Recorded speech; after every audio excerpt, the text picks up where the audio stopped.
dire qu'on est pro-Poutine. Par exemple, si je dis que les mesures prises par l'Europe et les États-Unis pour contrer la Russie sont imbéciles et vont amener un désastre économique, ça ne veut pas dire que je me réjouis pour Poutine. Ça veut simplement dire les mesures sont stupides. Alors, en quoi, on va répéter quand même et le dire, par rapport à ce qui se passe et ce qu'on sait aujourd'hui, à l'heure où on parle, en quoi sont-elles stupides et vers quoi nous mènent-elles ? Alors, j'ai fait chez vous, il y a quelques semaines, une première intervention en expliquant l'impact économique, et d'ailleurs je crois que ça a plutôt bien tourné, puisqu'on est à 1 900 000 vues, ce qui me laisse pantois. Mais donc on est très suivi. Bon, enfin, moi je suis très content qu'il y ait 1 900 000 personnes qui me regardent, qui regardaient ça, parce que c'est important. Mais je voudrais vous expliquer la chose suivante, qui est absolument essentielle pour comprendre l'économie. C'est que le monde occidental avait sur le reste du monde un avantage absolument extraordinaire depuis 8 siècles, depuis les grands ordres monastiques, qui était la possibilité de dématérialiser l'argent et de pousser l'argent sans le faire bouger physiquement. Je m'explique, c'est-à-dire vous vendiez votre or à Jérusalem, et puis vous le vendiez aux Templiers ou aux Bénédictins, puis vous preniez un cheval, 1 an et demi après vous étiez de retour à Toulouse, et à ce moment-là, vous retouchez votre or, quoi. Ça a été une invention. Ça veut dire que depuis transaction sur l'or dès 800 ans. Dès 800 ans. C'est-à-dire qu'on a dématérialisé l'argent il y a 800 ans. Ce qui fait que depuis toujours, on domine totalement les circuits de circulation de l'argent. Parce qu'on sait faire et on le fait depuis toujours. D'accord. Ça a été un avantage inouï. Et ce qui s'est passé, et donc cet avantage inouï, ils viennent de le foutre en l'air Là, maintenant, tout à fait récemment, quand ils bloquent les réserves de change de la Russie pour l'euro et pour le dollar, pourquoi ont-ils fait ça ? Parce qu'ils ont pensé que la Russie, c'était la Grèce. Quand ils avaient fait le coup à la Grèce avait voté avec Tsipras, je crois, pour sortir de l'euro, en disant non, ça nous emmerde ce truc. Eh ben, on avait fermé SWIFT, et donc ils étaient à genoux en 1 seconde, et ben ils se sont couchés. Les réserves sont bloquées, tout est bloqué. Tout est bloqué, donc à ce moment-là, ils se retrouvent sans argent, plus rien n'avance, c'est fini. Ils sont obligés de pas repasser dans l'euro et de souffrir comme des bêtes depuis l'époque, quoi. Ça fait maintenant quasiment 10 ans. Bon. Et donc on a fait la même chose à la Russie. L'embêtant, c'est que la Russie, ils avaient prévu le coup. Ils avaient monté des systèmes internes et un système alternatif avec la Chine, etc., pour pouvoir continuer les transactions internationales sans SWIFT.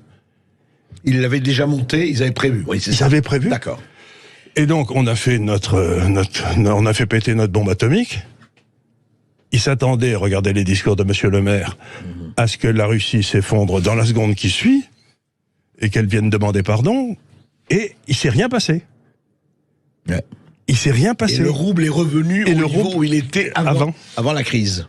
Et du coup, ce qui est en train de se passer, c'est que la Russie a dit, mon pétrole ou mon gaz à partir de maintenant, je le vendrai en rouble ou en or.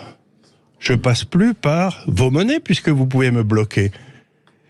C'est-à-dire qu'on est en train de voir monter un deuxième système monétaire qui sera cette fois non plus dominé par l'Occident, mais par les autres. Non plus par le dollar. Non plus par le dollar, ça va être complètement fini. Et vous allez avoir 2 systèmes parallèles.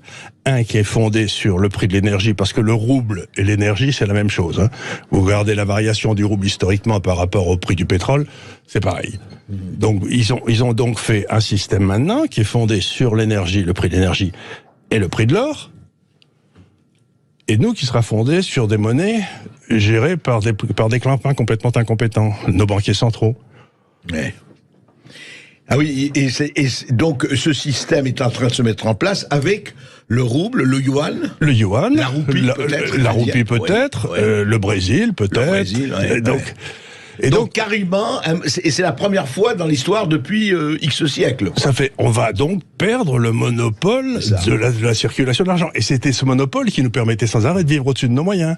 Parce que du coup, comme on était au centre du système, on émettait des obligations qu'ils achetaient eux. Donc on avait un paradoxe extraordinaire, c'était que les pays pauvres achetaient les obligations chez nous, et nous on vivait au-dessus de nos moyens, pendant qu'eux ils vivaient en dessous de leurs moyens. Ben c'est fini.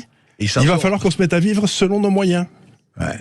Ah oui, c'est-à-dire le basculement a lieu en ce moment. En ce moment, vous allez voir, ça va faire mal. Et je lis un nombre de bêtises Mon ami Milton Friedman, après le crack de 87, avait publié un article dans le Wall Street Journal qui m'avait fait pleurer de rire, dans lequel il disait « J'ai lu des tas d'imbécilités économiques dans ma vie, mais c'était juste après le crack. Mais alors, depuis que le crack a eu lieu, tous les records sont battus, quoi. Et là, avec ce qui est en train de se passer, tous les records d'imbécilité économique sont en train d'être battus. Par exemple, on me dit « c'est pas difficile, on va envoyer des euros à une banque en Russie. » Oui, pour continuer à acheter le pétrole et le gaz. Là-bas, la banque le changera immédiatement en roubles, et tout ira bien, donc il n'y a pas de problème. Où est le problème? Je leur dis, attendez une seconde. S'ils vous donnent des roubles, ça veut dire qu'en face, ils vont mettre des euros, puisqu'ils ont reçu des euros. Ouais. Ils seront crédités d'euros. Ils seront débités en roubles, mais ils seront crédités en euros, non? Et oui. Et qu'est-ce qu'ils vont en faire de ces euros, puisqu'ils sont bloqués? Ah oui, vous voulez dire que... Puisqu'on les a bloqués. Ouais. Donc, c'est une imbécilité, votre truc. Ils vont jamais accepter ça. Donc, la seule façon de payer, ça va être de donner de l'or. C'est ça. Puisque vous voulez donner des euros, on va dire, on donne de l'or, et voilà. Ben oui, mais l'or, à ce moment-là, ça veut dire que tout l'or qu'on a dans les caisses de nos banques centrales, en 2 ans, il est siphonné.